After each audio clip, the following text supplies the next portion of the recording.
अपने next lecture पे। आज के लेक्चर का टॉपिक होने वाला है पोटेंशियल एनर्जी। इससे प्रीवियस लेक्चर में हम लोगों ने डिस्कस किया था kinetic energy with some numericals, और आज का सेशन होगा हमारा पोटेंशियल एनर्जी पर बेस्ड। तो चलिए बिना किसी देरी के शुरू करते हैं अपने आज का लेक्चर। सबसे पहले बच्चों हम डेफिनेशन वाइज जाते हैं कि ये पोटेंशियल एनर्जी आखिरकार है क्या। तो देखिए डेफिनेशन सामने लिखी हुई आप पढ़ सकते हैं। एक ऐसी एनर्जी जो कि बॉडी की हाइट की चेंज होने की वजह से हो और उसके पोजीशन की चेंज होने की वजह से हो, that energy is called potential energy. एक ऐसी एनर्जी बच्चों जब बॉडी की हाइट सरफेस से चेंज हो, और दूसरा इसमें कंडीशन है कि जब पोजीशन बदले। अब मैं आपको इसे डिटेल मैनर में एलैबोरेट करता हूं कैसे। जैसे फॉर एग्जांपल मान लीजिए यहाँ पर ये है हमारा ग्राउंड या फिर अर्थ सरफेस कह सकते हैं। यहाँ पर बच्चों हम लोगों ने देखा एक दीवार है, ठीक है, वॉल। अब इस दीवार पर यहाँ पर एक ब्रिक रखी हुई है, ईंट, और इसके नीचे मान लीजिए कोई पर्सन खड़ा हुआ है। तो यहाँ पर आप देखेंगे जैसे ये ब्रिक नीचे की तरफ गिरेगी तो ये ईंट इसके सर पे जाके लगेगी और इसका सर एकदम से फट जाएगा। तो यहाँ पर आपने क्या देखा कि जब बॉडी किसी हाइट पर होती है तो उसके अंदर भी एनर्जी होती है, और देखिए उसी एनर्जी से यहाँ पर कुछ इंजरी हो पाई। तो इसी एनर्जी को हमें समझना है आखिरकार कब आती है, कैसे आती है, और इसे हम कैसे कैलकुलेट करेंगे। तो मैं आपको बिल्कुल बेसिक से समझाता हूँ, तो समझिएगा। जब हम बच्चों किसी बॉडी को अर्थ सरफेस से ऊपर ले जाते हैं इस तरीके से, ठीक है, बॉडी को हम क्या कर रहे हैं, ग्राउंड लेवल से एक हाइट पर ले जा रहे हैं। आप बॉडी को जितनी हाइट पर ले जाओगे उतनी इसमें एक एनर्जी स्टोर होने वाली है, और उस एनर्जी को हम लोग कहते हैं बच्चों पोटेंशियल एनर्जी। नाम में क्या आ रहा है, देखिए पोटेंशियल। मैंने आपसे बोला था काइनेटिक एनर्जी कब बोलनी है, जब बॉडी मोशन कर रही हो। अब बात आती है पोटेंशियल एनर्जी कब बोलते हैं। तो पोटेंशियल एनर्जी हम तब बोलेंगे जब बॉडी ग्राउंड से हाइट चेंज करे। देख सकते हैं पहले ये बॉडी इतनी हाइट पर थी ग्राउंड से, अब इतनी हाइट पर हो चुकी है, अब इतनी हाइट बढ़ती जा रही है। तो यहाँ पर इस बॉडी के अंदर कौन सी एनर्जी आती जा रही है बच्चों, पोटेंशियल एनर्जी, पीई हम लिख देते हैं शॉर्ट में। अब बात करते हैं इसके आगे हमने पोटेंशियल नाम क्यों जोड़ा। इसलिए जोड़ा कि जब हम इस बॉडी को किसी हाइट पर ले जाते हैं तो इसमें एक पोटेंशियल आ जाता है वर्क करने का। एनर्जी सिंपल होता क्या बच्चों, वर्क ही तो होता है, जो भी वर्क करना वही एनर्जी। तो यहाँ पर भी क्या हो रहा है, आप किसी बॉडी को जब ऊपर ले जाते हैं हाइट पर तो उसमें एक ऐसा पोटेंशियल आ गया, जैसे आप उसे छोड़ते हैं तुरंत वो एक वर्क करके दिखाता है आपको, नीचे जाता है मोशन करते हुए, और नीचे मान लीजिए कुछ भी मटेरियल हो उसको वो तोड़ सकता है। जैसे मान लीजिए मैं किसी आयरन की बॉल को एक हाइट पर ले गया और नीचे एक कांच का फर्श है, जैसे ही मैं इसे छोड़ता हूं तो कांच का फर्श क्या होगा, एकदम से ब्रेक हो जाएगा। तो यहां पर आपने देखा कि किस तरीके से एक बॉल ने हाइट पे जाकर एनर्जी स्टोर करी और उस एनर्जी से एक वर्क डन किया जिससे वो कांच ब्रेक हो गया। तो इस तरीके से बच्चों पोटेंशियल एनर्जी को हम समझ सकते हैं। अब मैं आपको एक एग्जांपल से और बताता हूं। जैसे मान लीजिए एक बिल्डिंग है, उसमें कई सारे फ्लोर बने हुए हैं। अगर कोई पर्सन मान लीजिए फर्स्ट फ्लोर से जंप करता है तो चलिए कर लेगा वो जंप, ठीक है। सेकेंड फ्लोर से करता है तब भी ठीक है। अगर वो थर्ड फ्लोर से कर रहा है तो ऑब्वियस सी बात है अब उसको इंजरी होने वाली है, उसके पैर बिल्कुल साथ नहीं देंगे कूदने के बाद। तो यहां पर आपने क्या देखा, जैसे जैसे उस पर्सन की हाइट बढ़ रही है बिल्डिंग की फ्लोर पर जाने से, उतना ही उसके अंदर एनर्जी स्टोर हो रही है। कौन सी एनर्जी बच्चों, पोटेंशियल। ज्यादा पोटेंशियल एनर्जी का मतलब ज्यादा हाइट पे जाना। अब वो थर्ड स्टोरी पे चला गया तो थर्ड स्टोरी पे जाने का मतलब है उसके अंदर इतनी ज्यादा एनर्जी स्टोर हो गई, जब वो वहां से जंप करेगा तो बहुत ज्यादा वर्क होगा, इतना वर्क कि उसकी बॉडी उसे टॉलरेट भी नहीं कर पाती, इसलिए बोन फ्रैक्चर हो जाता है। तो इस तरीके से आप पोटेंशियल एनर्जी समझ सकते हैं। काफी सिंपल कंसेप्ट है ये। हाइट जितना आप बढ़ाएंगे उतना ही एनर्जी स्टोर होगी, कि जितना कम करेंगे उतनी कम स्टोर होगी। अब जैसे एक एग्जांपल मैं और आपको बताता हूं। जैसे मान लीजिए यहाँ पर एक पर्सन है, अब इसके सर पे एक ब्रिक गिरी इतनी हाइट से, और वहीं दूसरी जगह एक पर्सन है, इसके सर पे एक ब्रिक गिरी यानी ईंट गिरी इतनी हाइट से। तो आप बता पाएंगे किस केस में ज्यादा इंजरी होने वाली है पर्सन को। ऑब्वियस सी बात है इस केस में। रीजन आप क्या देंगे, आप फिजिक्स के अकॉर्डिंग आपको रीजन देना है। अब आप रीजन क्या दोगे, यहां पर देख सकते हैं जो ब्रिक की हाइट है ग्राउंड से अगर हम कंसिडर करें तो काफी कम है, और इस केस में देखो ब्रिक की हाइट ग्राउंड से काफी ज्यादा है।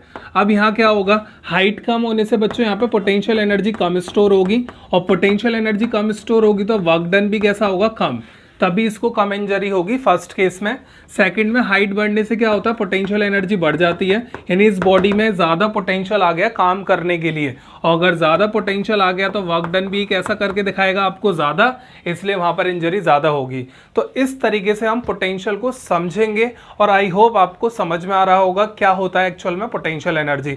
कई सारे एग्जाम्पल से हमने समझ लिया है, अगर कोई एग्जाम्पल आपके पास है तो कॉमेंट करने में बिल्कुल कंजूसी ना करें।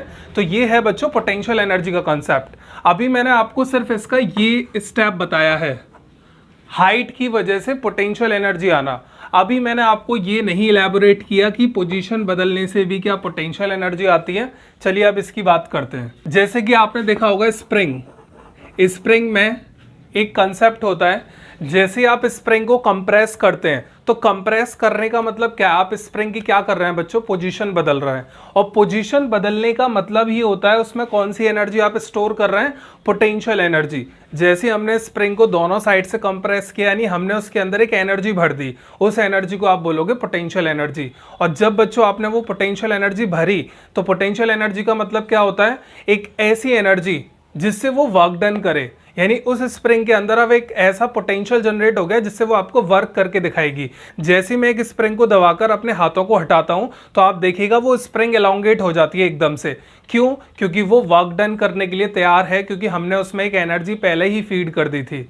इस तरीके से आप चेंज इन पोजीशन के कंसेप्ट में भी पोटेंशियल एनर्जी को इंक्लूड कर सकते हैं। और एग्जांपल देखिए, आपने देखा होगा स्लिंग यानी गिलोर में भी क्या होता है बच्चों, इस तरीके से इसमें रबड़ बंदी होती है, यहाँ स्टोन लगाते हैं हम लोग और स्लिंग से क्या करते हैं, एम करते हैं किसी भी टारगेट को। अब यहाँ पर आप ध्यान से समझिएगा, जैसे मान लीजिए हमारे हाथ में एक गिलोर है, अब मैं गिलोर से जब किसी पत्थर को पीछे रखकर ऐसे खींचता हूँ, तो आप यहाँ सुनिएगा, काफ़ी ध्यान से आपने करा भी होगा, अगर आप पत्थर की पोजीशन कम चेंज करेंगे तो ज़्यादा दूर तक नहीं जाएगा, ज़्यादा खींचेंगे तो ऑब्वियस सी बात है उसकी डिस्टेंस ट्रेवल भी कैसी होगी, ज़्यादा। यहाँ पर अब आपको क्या कंसेप्ट समझ में आया, यहाँ हम आपको बताएंगे पोजीशन बदलना। अगर पोजीशन ज़्यादा बदली है तो ये एनर्जी भी बच्चों ज़्यादा होने वाली है। हमने स्लिंग में क्या करा, अगर पत्थर को कम खींचा तो पोटेंशियल एनर्जी कम स्टोर होगी, जिससे वर्क डन कैसा होगा, कम। छोड़ देंगे जल्दी गिर जाएगा कहीं नज़दीक दूरी पर जाकर। अब जैसी पत्थर को आप ज़्यादा दूरी तक खींचेंगे, जैसे ही छोड़ेगा फिर तो आपको दिखेगा ही नहीं कहाँ चला गया, तो वर्क डन वहाँ बढ़ गया, क्योंकि आपने वहाँ पोजीशन ज़्यादा बदल दी। तो दो तरीके हैं बच्चों पोटेंशियल एनर्जी को समझने के। पहला, repeating again concluding all the points, पहला पॉइंट है हाइट ऑफ द बॉडी। अगर आप जमीन से बॉडी की हाइट चेंज कर रहे हैं, ऊपर ले जा रहे हैं, तो पोटेंशियल एनर्जी स्टोर होगी, more the height more the potential energy. Second case है, जैसे आप पोजीशन बदलते हैं, जैसे स्प्रिंग में, स्लिंग में और भी एग्जांपल हैं, उन केस में भी क्या होता है, पोजीशन जितनी ज़्यादा बदलेंगे उतना ज़्यादा वर्क डन आपको मिलेगा, या फिर डायरेक्टली कहें उतनी ज़्यादा पोटेंशियल एनर्जी होगी। अब यहाँ पर बच्चों आप दो नाम और ध्यान रखें, जब भी आप किसी बॉडी को अर्थ सरफेस से एक हाइट पे ले जाएं तो उसको पोटेंशियल एनर्जी नहीं बोलते, उसको प्रॉपर वे में बोलते हैं gravitational potential energy. This is the actual and complete name of that. आप ग्रेविटेशनल क्यों जोड़ रहे हैं बच्चों, यहाँ पर आप देख सकते हैं दो मासेस हैं, एक अर्थ है एक बॉडी है, दो मास है या नहीं, दोनों के बीच में क्या ग्रेविटेशनल फोर्स लग रहा है, ग्रेविटेशनल फोर्स आपको आना चाहिए तभी ये समझ पाएंगे कंसेप्ट। ग्रेविटेशनल फोर्स का मतलब दोनों अगर मास बॉडी है तो इनमें एक ताकत लगती है, यूनिवर्सल फोर्स कॉल्ड ग्रेविटेशनल, ये एक दूसरे को खींचते हैं। तो जब एक बॉडी को आप ले जाएंगे तो ये अर्थ इसे खींचने की कोशिश कर रही होगी अपनी तरफ और बॉल अर्थ को खींचना चाह रहा होगा, तो इनके बीच में ग्रेविटेशनल फोर्स के अगेंस्ट हम काम कर रहे हैं, तो इसलिए इस नाम को भी बोला जाता है gravitational potential energy, sorry gravitational potential energy, this one. और यहां पर आप देख सकते हैं जब आप पोजीशन चेंज कर रहे हैं तो पोजीशन चेंज करने के लिए बच्चों बॉडी इलास्टिक होनी चाहिए। इलास्टिक का मतलब बच्चों अगर आप उसमें डिफॉर्मिंग फोर्स लगाएं तो उसकी शेप और साइज बदल जाए, तो इसलिए इस केस में पोटेंशियल एनर्जी को बोला जाता है elastic potential energy, this one. ये दो नाम है, ध्यान रखिएगा। अगर ये बोला जाए तो हम ग्राउंड से ले जा रहे हैं बॉडी को हाइट पर, ये बोला जाए तो पोजीशन चेंज करके पोटेंशियल एनर्जी हम स्टोर करा रहे हैं। आई होप यहाँ तक आपको समझ आ गया होगा काफ़ी अच्छे से। अब मैं आपको इसका मैथमेटिकल फॉर्मूला बताता हूँ कैसे इस एनर्जी को मेज़र करते हैं। अब बच्चों हम लोग बात कर लेते हैं पोटेंशियल एनर्जी के फॉर्मूले की। यहाँ पर एक हाइट पर ब्रिक रखी हुई है, h हाइट पर, मास है ब्रिक का m। अब हम पोटेंशियल एनर्जी निकालेंगे कैसे? देखिए, एक फैक्टर तो मैंने आपको पहले ही बता दिया, more the height more the potential energy. जितना हाइट ले जाएंगे ना आप ऊपर ग्राउंड से, उतना उसके अंदर वर्क डन करने की एबिलिटी बढ़ जाएगी। तो आप लोग क्या लिखेंगे? फर्स्ट वन, पोटेंशियल एनर्जी बच्चों डिपेंड अपॉन हाइट। ये काफ़ी इंपॉर्टेंट पॉइंट रहेगा। हाइट पर डिपेंड करती है और डायरेक्टली प्रोपोर्शनल होती है। और हाइट कहाँ से है बच्चों? From earth surface. कहाँ से? From earth surface. अब मैं डायरेक्ट फॉर्मूला ही आपको बता देता हूँ। Potential energy equal to mgh, असली मसाले सच mdh। जोक्स अपार्ट, यहाँ पर एक बार क्या हुआ था, इस तरीके से मैं शॉर्ट बना रहा, बच्चे ने कमेंट किया, मैंने वहाँ फॉर्मूला बोला था लास्ट में mgh। बच्चे कमेंट डाउन करते हैं असली मसाले सच mdh। तो एक तरीके से आप लोग इसे उस पैटर्न में फॉरएवर लर्निंग के लिए याद रख सकते हैं, ठीक है। बट वो साइंस अलग है, वो कुछ और है, बट यहाँ पर mgh है। गलती से डी मत कर देना वरना कट हो जाएगा पूरा कंसेप्ट। तो यहाँ पर आप डिस्कस कर लेते हैं। Letters have their usual meaning, where m is mass of body, g acceleration due to gravity, h height of the body, height of body कहाँ से? From ground. ये होता है बच्चों पोटेंशियल एनर्जी का फॉर्मूला। पोटेंशियल एनर्जी निकालने के लिए बॉडी का मास, ग्रेविटी जिस प्लैनेट पे आप हैं, और हाइट। अर्थ पर है तो अर्थ की ग्रेविटी रखेंगे, कितना होता है? That is 9.8, approx equal to 10 and with the unit 10 metre per second square. ऐसा नहीं आप नंबर याद कर लें, बच्चों के अंदर एक थोड़ा सा एरर होता है, जब भी उन्हें कुछ याद करने के लिए बोला जाता है वो इनकम्प्लीट इन्फॉर्मेशन याद कर लेते हैं। तो हमेशा कंसेप्ट पूरा ध्यान में रखें। कोई भी आपसे पूछे what is the value of gravity, simply reply 10 metre per second square. But actual में 9.8 होता है, न्यूमेरिकल पर्पज में हम लोग 10 कंसिडर करते हैं। h क्या है? Height from the ground, m उसका मास है। अगर ये तीनों में से कोई भी ज्यादा होता है तो ये अपने आप ज्यादा होने लग जाएगा, और इसके ज्यादा होने का मतलब है वर्क डन ज्यादा होगा। अभी कुछ देर पहले कुछ एग्जांपल से मैंने आपको समझाया। अगर हम इसकी यूनिट की बात करें कि पोटेंशियल एनर्जी की यूनिट क्या है बच्चों, तो पहले हम लोग ये देख लेते हैं काइनेटिक एनर्जी की क्या यूनिट थी। तो काइनेटिक एनर्जी की यूनिट थी जूल।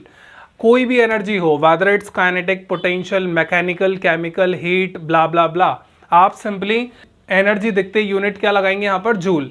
तो इसी को हम लिख लेते हैं, unit of PE is joule, the symbol is J. तो देखिए ये हमने पोटेंशियल एनर्जी का डिस्कशन कर लिया।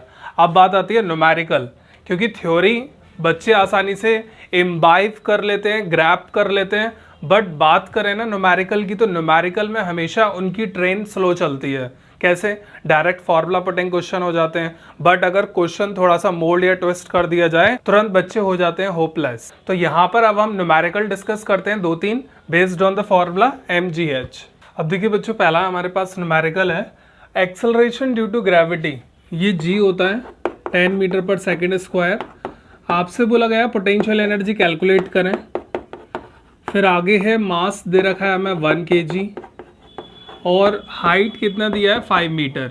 तो बच्चों ऐसे क्वेश्चन के लिए हम लोग सिंपली कहेंगे these are just like a piece of cake, nothing in this, like a child's play. How we can kill this? We have gravity over here, PEMH, we have to find this one. Use simple the formula mgh, then you have a well defined answer. Let's have a look. Potential energy equal to, you will write mgh, put all the values of variables. Mass we have 1, gravity 10, height 5. After product that is 50 and the unit joule. This will be the answer. अब हम एक और numerical practice कर लेते हैं जिसमें potential energy नहीं height calculate करवाते हैं।